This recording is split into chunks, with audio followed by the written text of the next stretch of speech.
pemirsa, kembali lagi di Ruang Sehat, ruang seputar informasi kesehatan. Di segmen kali ini sudah bersama dokter spesialis anak Ibu Leni yang akan mengupas tuntas ya mengenai apakah anak gemuk berarti sehat. Nah, bersama Ibu Leni. Assalamualaikum Ibu. Waalaikumsalam. Baik, terima kasih sekali lagi Bu ya atas kehadirannya di episode kali ini lagi Bu ya. Dan langsung saja Bu, untuk parameter anak gemuk ini seperti apa Bu? Parameter gemuk itu adalah jadi kita punya grafik pertumbuhan pada seorang anak. Kalau dia kurang dari 5 tahun kita memakai grafik WHO. Kalau di atas 5 tahun kita memakai CDC 2000. Untuk menilai seorang anak gemuk atau tidak itu berdasarkan perbandingan berat badan dan tinggi badan. Jadi kalau perbandingannya pakai grafik itu ada BB per TB. Kalau umpamanya grafik WHO di atas standar 3 deviasi artinya dia mengalami gemuk. Atau berdasarkan indeks massa tubuh, itu berat badan per tinggi badan pangkat 2. Itu memakai itu ada grafik lagi BMI, Basal Metabolic Index untuk anak-anak. Nanti kita plot ke situ, selain kita melihat klinis pasien ya, kita bisa menilai bahwa dia gemuk apa tidak. Oke, jadi ada grafiknya dok ya? Nah, sebenarnya dari klinis bisa aja, cuman lebih akurat lagi kalau memakai grafik perbandingan berat badan dan tinggi badan. Baik, perbandingan antara berat badan dengan tinggi badan tadi. Iya. Nah sebenarnya dok, untuk anak yang gemuk ini dok, apakah bisa diartikan dia sehat dok? Memang ya orang tuanya tuh yang sering mengeluh itu anak saya kurus, nggak mau makan. Dia membandingkan dengan anak-anak teman-temannya atau orang-orang yang seumur anak-anaknya bahwa kelihatan gemuk, kelihatan cabi, kelihatan lebih senyum-senyum gitu ya. Padahal itu salah, karena orang yang gemuk itu ternyata lebih mudah sakit dibandingkan anak yang berat badan ideal. Oh, oke. Ini ideal ya dok, bukan kurus bukan? Ya, bukan.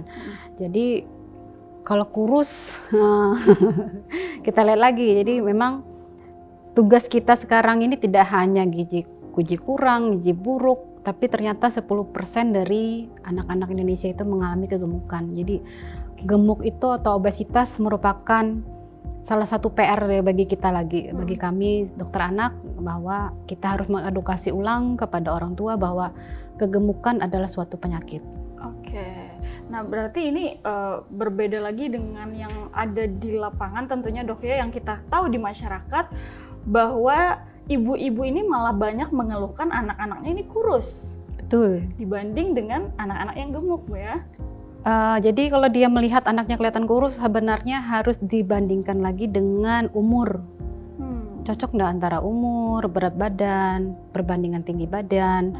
Kita lihat lagi, memang kelihatan kurus pada pas kita masukkan plot di grafik. Kalau dia seusia dia dengan tinggi segitu ternyata pas-pas aja gitu.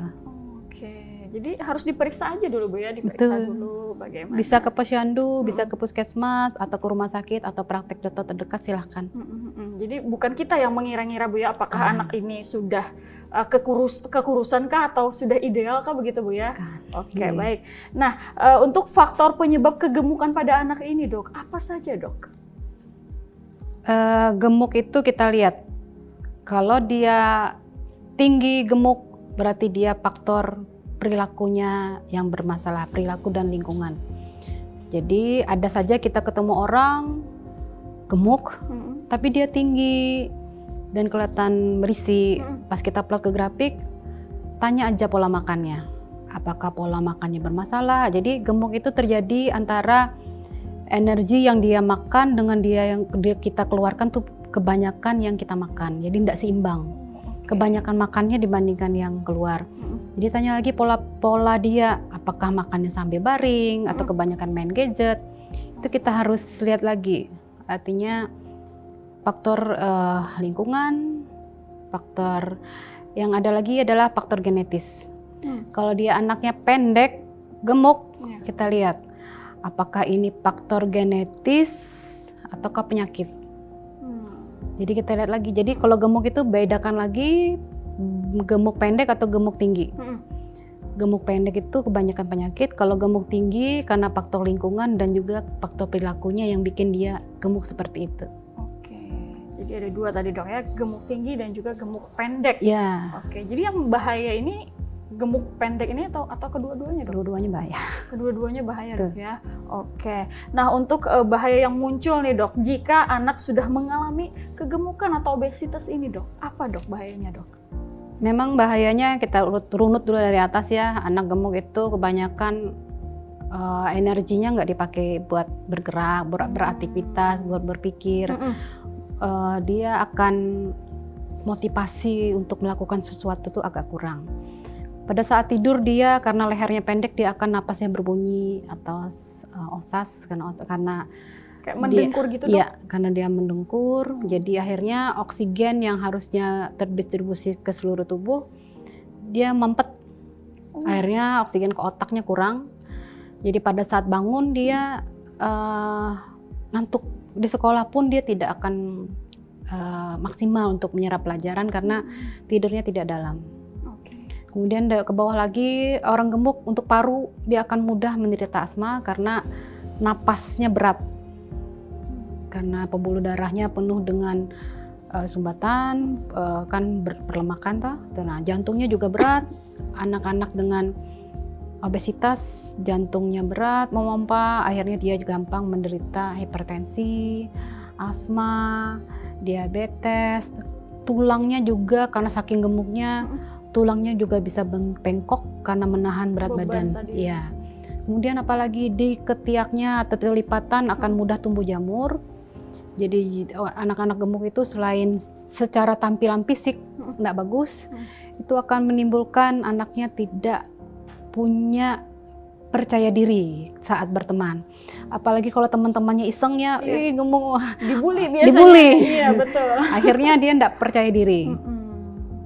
Entahlah kalau dia punya kepercayaan diri selangit ya, mempercantik diri, tampilan bagus, energi, mungkin bagus lah, nggak apa-apa lah, cuman itu jarang. Tapi jadi kalau kebanyakan memang dia nggak percaya diri. Tidak dipercaya diri tadi. Ya apalagi mamanya perutnya berlipat-lipat, cari sepatu susah, cari baju susah, baju ini dipakai susah, akhirnya dia nggak percaya diri mau kemana-mana. Untuk mencari ukuran baju susah. Iya, cari ini susah, akhirnya dia mau kemana-mana susah, mau hang out sama teman tuh dia malah, aduh gimana. Akhirnya dia nggak percaya diri, makin malas, makin gemuk lagi.